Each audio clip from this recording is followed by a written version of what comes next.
জানি না আমার এই ছোট্ট সাহায্য কতটুকু কাজে আসবে, তবে নিজের মনে বুঝে দিতে পারবো যে না, আমিও ছিলাম তাদের সাথে। সাহায্য করলেই যে লাখ টাকার সাহায্য করতে হবে আর জায়গায় যাই সাহায্য করতে হবে, ব্যাপারটা এমন না। আপনার আমার এই ছোট ছোট সাহায্যই একসাথে পাহাড় সমান হইবে। তবে বাংলার এই পরিবর্তন দেখে আপনি অবাক না হইয়া পারবেন না যে এখানে ছোট বাচ্চা তার 3 বছরের জমানো টাকা এসে দিয়ে যায় বন্যার্থদের সাহায্যের জন্য। তবে আল্লাহর কাছে এমন বাংলা তো চাই নাই যেখানে এইটা দেখে আমার নিজেরই সহ্য হইতেছে না, সেখানে আল্লাহ কিভাবে সহ্য করতে পারতেছে। এদের এই মাসুম মুখের কথা মনে পড়লে রাত্রে কিভাবে ঘুমাই কোন। এক যুদ্ধের ধাক্কা সামলাই ওঠার আগেই আর এক দুর্যোগ। বাংলার মানুষ আর কত নিবে জানি না, এই মলিন মুখে কবে হাসি ফুটবে আর কবে শান্তি মতো রাত্রেবেলা ঘুমাইতে পারবো কোনো দুর্যোগ আর চিন্তা ছাড়া। গত কয়েকদিনে চারপাশে এত এত বন্যার খবর আর এত এত ভিডিও, যেগুলো দেখার পরে আমার মনে হয় না যে কোনো মানুষ শান্তি মতো ঘুমাইতে পারবে। নিজেরা খুবই অসহায় লাগতেছিল যে ওই মানুষগুলোর লাগে আমি কিছুই করতে পারতেছি না, যাইতেও পারতেছি না। কারণ ওইসব এলাকায় এতটাই ভয়াবহ অবস্থা যে এখানে আমাদের মতো মানুষ সাহায্য করতে যাই আমরা নিজেরাই বিপদে পড়ে যাবো। তবে গতকালকে টিএসসিতে স্টুডেন্টদের উদ্যোগ দেখে সত্যি মনের সান্ত্বনা নিতে পারছি একটু হইলেও। যেখানে স্টুডেন্টরা 2-4-5 টাকার লাগেও তর্ক করে, সেইখানে স্টুডেন্টরা এসে টাকা জমা দিয়ে যাইতেছে। ছোট ছোট বাচ্চারা এখন পর্যন্ত নিজেদের ভালো নিজেরাই বুঝে না, তারা ওদের জমানো টাকার ব্যাংক নিয়ে আইছে। এই যুগেও এরকম দৃশ্য দেখে নিজেরা সত্যি ভাগ্যবান মনে হইতেছে। আর এত সুন্দর কাজ দিয়ে নিজেরা আমি কিভাবে বিরত রাখি কোন। যেহেতু আমার বাসা বরিশাল আর নিজে ওইসব স্পটে যাই আমি কখনোই সাহায্য করতে পারবো না, তো ভাবলাম যে দূর থেকেই না সাহায্য করি। আর ওইসব বন্যার্থ এলাকায় যাইতে যে পরিমাণে টাকা খরচা হইবে সেই পরিমাণে টাকা দিয়ে তাদের জন্য ভালো কিছু করা যাবে। আমি আমার প্রত্যেকটা ভালো কাজই আমার ভাইদের সাথে রাখি, কারণ আমি চাই যে ও শিখুক, ও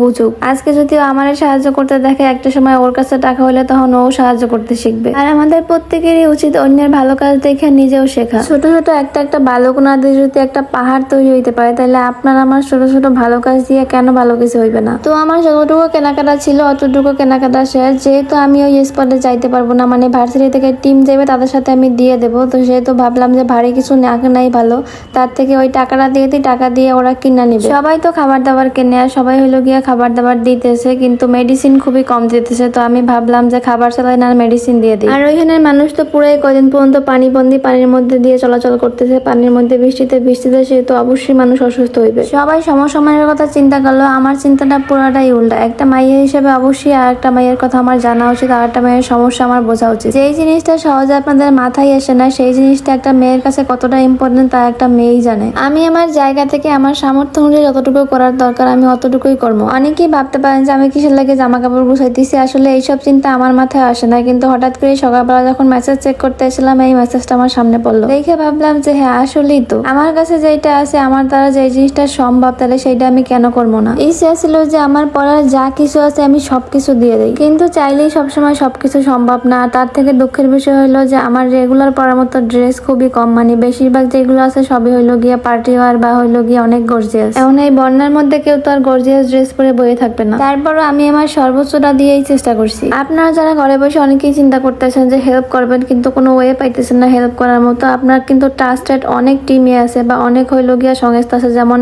আজ সুন্না আছে। আপনারা চাইলে ওইখানে কিন্তু বিকাশে টাকা পাঠাইতে পারেন, হোক সেটা 2 টাকা 5 টাকা যে কয় টাকায়, কিন্তু আপনার 5 টাকা 5 টাকা করতে করতে কিন্তু 50 জন মানুষ দিলে চিন্তা করেন যে কয় টাকা হয়। বিপদ কিন্তু একদিন ঠিকই কাটে যাবে, কিন্তু আপনি আল্লাহর কাছে কি জবাব দিবেন? আপনার মনে আপনি কি দিয়ে সান্ত্বনা দেন তা আমি জানি না, কিন্তু আমি ফেসবুকে ঢুকতে ভয় পাই যে এত এত ভিডিও, এত এত অসহায় মানুষের কান্না, ছোট ছোট বাচ্চাকে অসহায় চোখের মাসুম চাহনি, আপনি কিভাবে সহ্য করবেন এইগুলো? এই কান্না, এই আহাজারি আল্লাহ কবে শেষ করবে জানি না, এর শেষ কোথায় তাও জানি না। তবে আল্লাহর কাছে একটাই চাওয়া যে আর কোনো মায়ের বুক যেন নতুন করে খালি না করে। তবে বিপদ যতই আসুক আমরা একে অন্যের পাশে আছি। বাংলার যে এই ভয়ানক পরিবর্তন, এটা আপনার ভাবাইতে বাধ্য করবে। বাংলার মানুষের এই একতাবদ্ধ আর ভালোবাসা দেখে ওনার কোনো কিছুতেই ভয় লাগে না মনে হয়। আল্লাহর কাছে দোয়া করি খুব তাড়াতাড়ি সকল সমস্যার সমাধান দেয়। আপনারাও দোয়া করবেন আর সবাই একে অন্যের সাহায্য করার চেষ্টা করবেন।